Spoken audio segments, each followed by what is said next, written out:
अस्सलाम वालेकुम। SM news के साथ मैं हूं अहमद नदी। खबरों का सिलसिला बढ़ाते हुए खबर शामिल करते हैं गुजरांवाला से। राना ज़ियाउल्लाह साबका सदर, आउटडोर एडवर्टाइजर एसोसिएशन और मोहम्मद अब्बास गुजर आलमगीर शोहरत याफ्ता ग्राफिक डिजाइनर ने अपने दोस्तों के अजाज में पुरतकल्लुफ डिनर का एहतमाम किया। इसी हवाले से मज़ीद तफसीलात जानते हैं अपने नुमाइंदे मियां नज़ीर से। जी नज़ीर, आगाह कीजिएगा। जी बिल्कुल। गुजरांवाला पहलवानों का शहर के होने के साथ साथ खानों का भी बड़ा माहर और मशहूर है।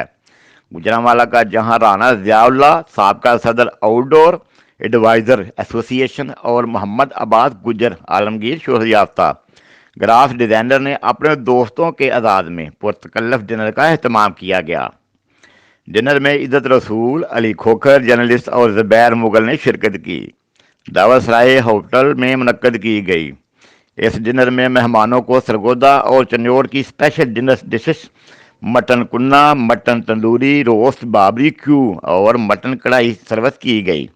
इस मौका पर अब्बास गुजर और राना ज़ियाउल्लाह का कहना था कि गुजरांवाला अपने पहलवानों और लजीज खानों और मेहमान नवाजी की वजह से मशहूर है। अब सरगोदा के एक होटल का खुलना खूबसूरत इजाफा है। यहाँ के खानों का एक अलग टेस्ट होगा इंशाल्लाह। जी बहुत शुक्रिया नज़ीर, तफसीलात से आगाह करने के लिए।